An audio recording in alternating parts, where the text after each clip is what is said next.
Salut à tous et bienvenue sur la chaîne JKM Officiel TV.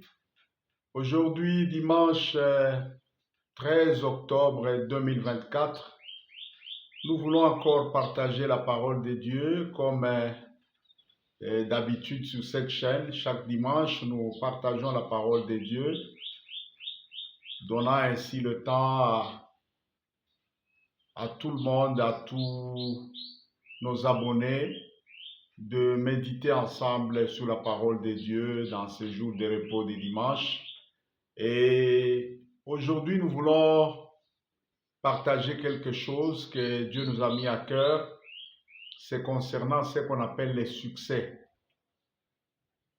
Et dans ce message, nous voulons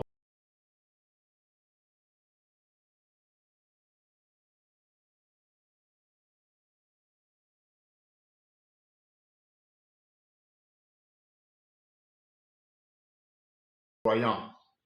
Donc, quand Dieu est avec nous, les succès deviennent notre lot de chaque jour et le succès permanent, je dis bien succès permanent, une vie de succès à tous égards, constitue la preuve, constitue aussi un signe qui démontre que Dieu est avec nous.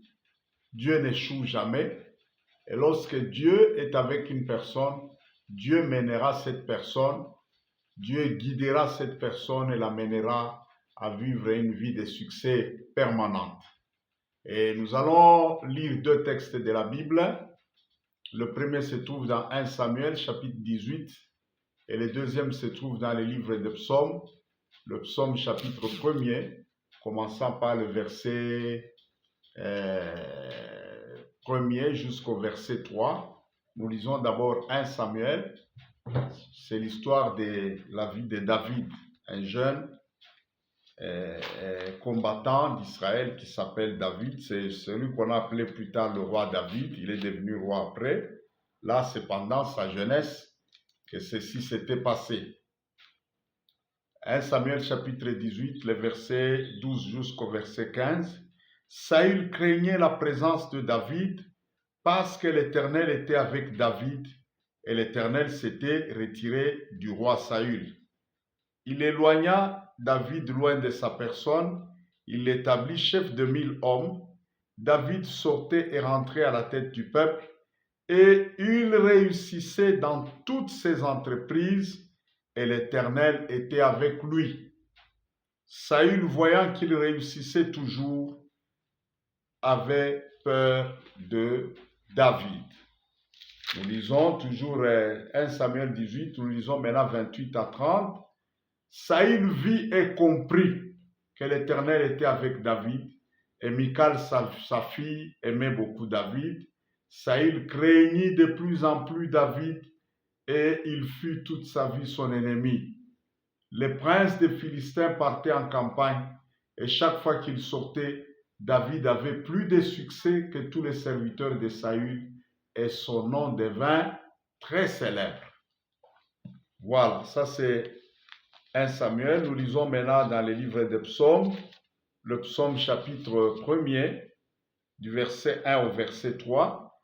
Heureux l'homme qui ne marche pas selon les conseils des méchants, qui ne s'arrête pas sous la voie des pécheurs et qui ne s'assied pas en compagnie des moqueurs, mais qui trouve son plaisir dans la loi de l'Éternel et qui la médite jour et nuit. Il est comme un arbre planté près d'un courant d'eau qui donne son fruit dans sa saison et dont le feuillage ne flétrit point, et tout ce qu'il fait. Oui, nous venons de lire là l'histoire d'un jeune officier, si nous pouvons dire ça dans le langage d'aujourd'hui, qui s'appelle David. Là, il avait à peine 16-17 ans. Il venait de remporter un duel de l'impossible. Il venait d'abattre le géant Goliath et il a été remarqué comme un vaillant guerrier. Il a été enrôlé dans l'armée d'Israël sous le roi Saül. Mais on nous signale un élément ici, c'est que Saül a remarqué un fait dans ce jeune homme, c'est que chaque fois qu'il allait au front, il remportait toujours des victoires. Et sa manière de réussir, sa manière de remporter les victoires a amené le roi à conclure d'une chose: Dieu est avec ces jeunes hommes. Et la Bible nous dit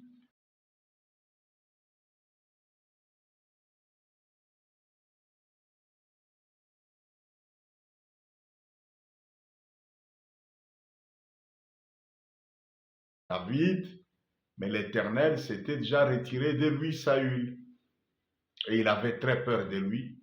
Si vous lisez cette histoire, il a tout fait. Il a même piégé le jeune David et il a prétendu qu'il acceptait que David puisse épouser sa fille, mais tout ce qu'il avait demandé comme dot, c'était les prépuces des Philistins. Les Philistins étaient des incirconcis, il fallait les tuer donc pour arracher leurs prépuces. Il a demandé 100 prépuces de Philistins. Donc en réalité, il a exposé David à aller tuer 100 Philistins.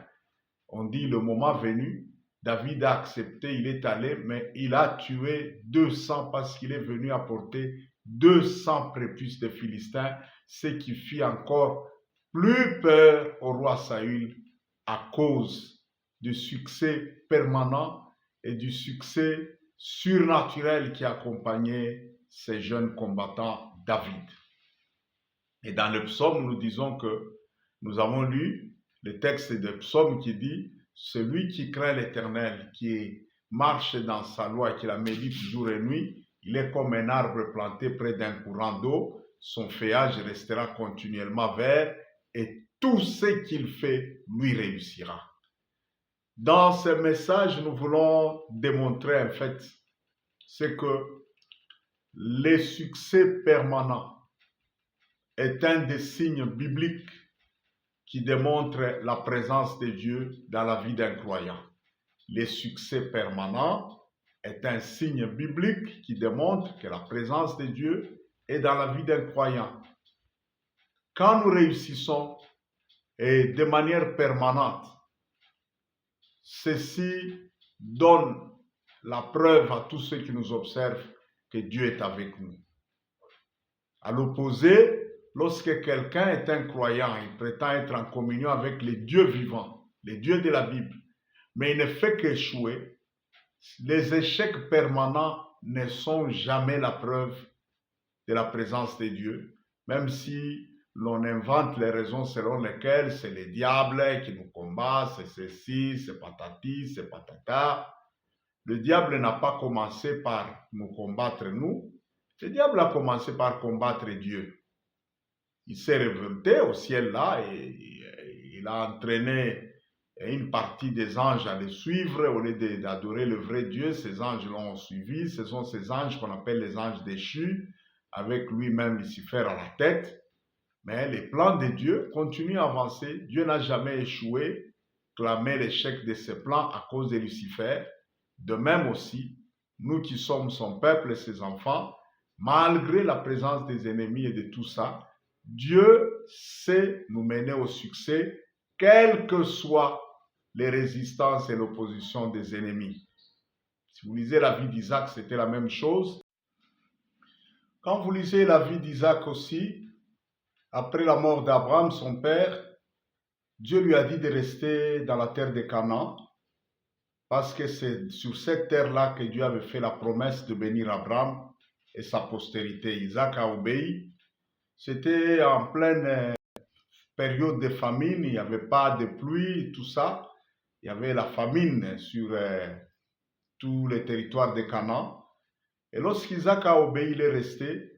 Dieu lui a inspiré une idée géniale de faire l'agriculture avec la technique d'irrigation. Il faisait des puits, il soutirait l'eau en dessous de la terre. Et Isaac a commencé à prospérer, il a commencé à s'enrichir parmi les Philistins.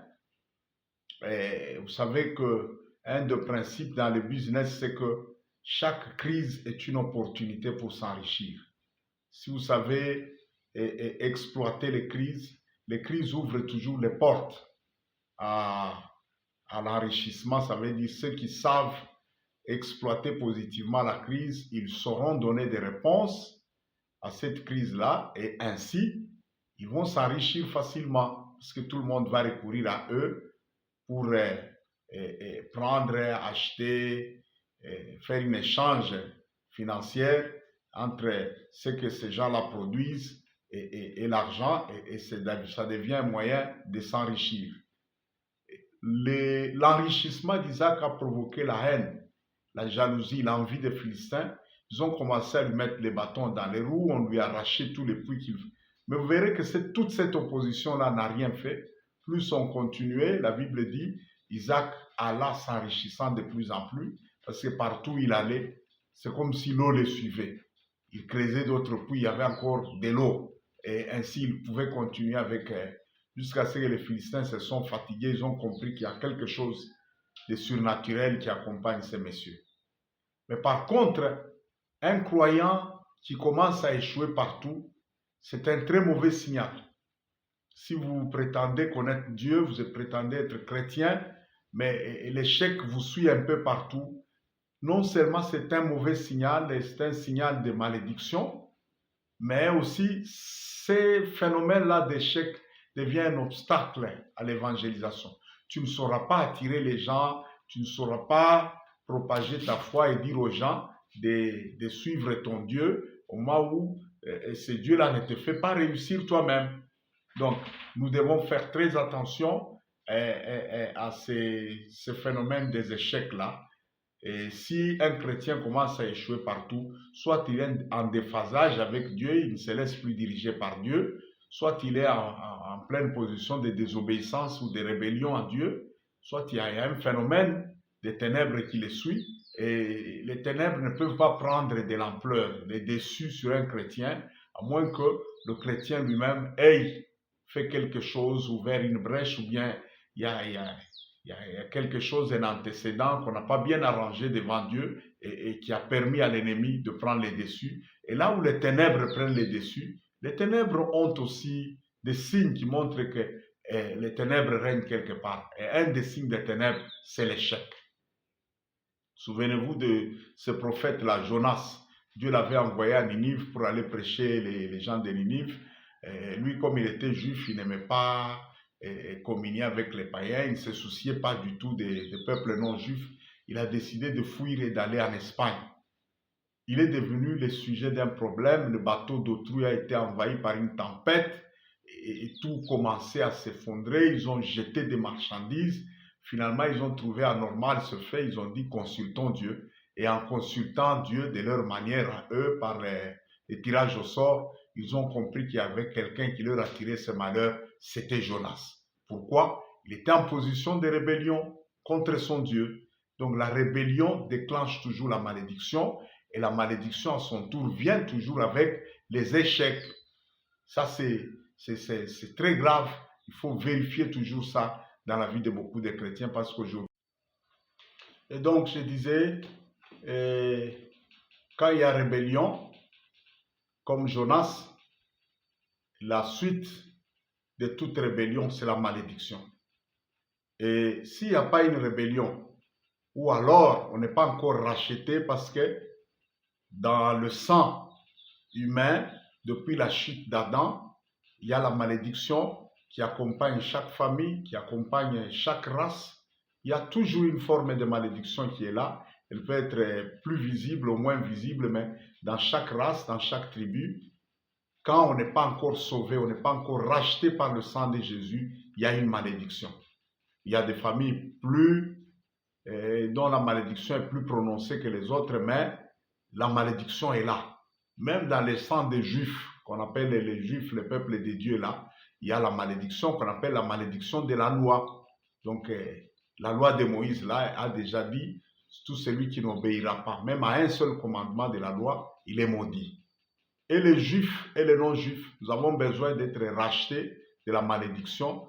Et à la croix, Jésus a été fait malédiction parce que chez les Juifs, toute personne pendue à la croix devient une malédiction. Et la Bible dit, Christ a été fait malédiction pour nous à la croix, afin que la bénédiction d'Abraham puisse avoir son accès auprès de nous et que nous puissions recevoir l'esprit qui a été promis. Donc, le succès que nous avons, c'est un succès surnaturel qui est le résultat de deux choses. Un, le résultat de la rédemption par la croix de Jésus-Christ. Et cette rédemption a fait que la malédiction que nous portions est allée, elle a été transférée sur le Seigneur Jésus-Christ à la croix. Et nous avons reçu un transfert gratuit de la bénédiction d'Abraham. Elle est venue chez nous. Et le deuxième élément qui est venu, c'est que l'esprit de succès, l'esprit de réussite, l'esprit de Dieu nous a été aussi transféré. Et tant que nous obéirons au Saint-Esprit, nous nous laisserons conduire par le Saint-Esprit, l'Esprit nous mènera au succès. Le Saint-Esprit n'est pas là seulement pour parler en langue, le Saint-Esprit n'est pas là seulement pour prêcher la parole de Dieu, pour chasser les démons et tout ce que vous connaissez comme service religieux à l'Église. Non, le Saint-Esprit est là pour nous apporter l'effectivité de toutes les promesses de Dieu, de toutes les bonnes promesses de Dieu et la réussite du plan de Dieu, de la destinée glorieuse que Dieu a conçue pour chacun de nous depuis l'éternité. Et dans cette destinée glorieuse-là, il n'y a pas l'échec. L'échec n'est pas compté, n'est pas mentionné dans la destinée glorieuse que Dieu a préparée pour nous.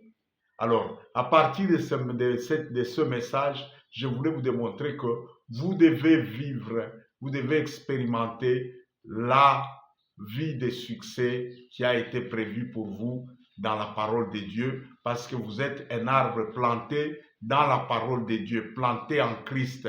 Et tout ce que vous faites doit réussir. C'est ça ce que le psaume 1, verset 3 nous dit. Alors, il ne faut même pas donner des raisons selon lesquelles la conjoncture, ceci, et il y a les oppositions, il y a l'adversité, il y a les sorciers. Non, non.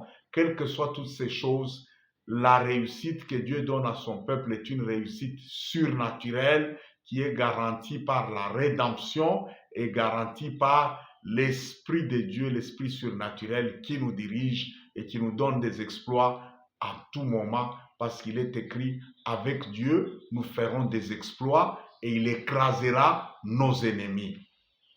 Alors, je voudrais vous donner une occasion avec ça pour que vous puissiez faire une prière ensemble. Et à partir de cet instant où vous faites cette prière, soyez sûr d'une chose, nous allons activer par la foi qui est en toi et qui est en moi, nous allons activer cette vie de succès, nous allons briser cette vie des échecs et nous allons activer la direction surnaturelle de l'Esprit sur nous pour que désormais nous soyons menés toujours de succès en succès, de gloire en gloire, de réussite en réussite. Voilà, je voulais t'aider à accéder, à expérimenter cette vie permanente de succès. Et si tu expérimentes déjà ces succès, je voudrais que ces succès soient assis alors et enracinés dans la grâce de Dieu et dans la direction du Saint-Esprit, que ce soit un succès permanent, non seulement un succès permanent, mais un succès surnaturel qui est le produit de la grâce de Dieu et de la direction du Saint-Esprit dans ta vie. Fais cette prière, répète ces paroles que j'ai fait avec moi. Je voudrais que tu puisses confesser ta propre foi dans le Seigneur Jésus et dans l'œuvre qu'il a accomplie pour nous à la croix de Golgotha. Et après cette prière, je vais moi-même aussi faire une autre prière et une série de déclarations de foi, déclarations d'autorité en vertu du pouvoir de l'autorité que Dieu nous a accordée comme ses serviteurs, comme ses mandataires. Nous allons se mandater et nous allons proclamer la liberté, la libération, la délivrance sur ta vie afin qu'une nouvelle page puisse commencer dans ta vie. Répète après moi ce que je vais dire ici. Répète ceci. Seigneur Jésus-Christ, je crois que tu es le Fils de Dieu. Je crois que tu es mort à la croix pour mes péchés.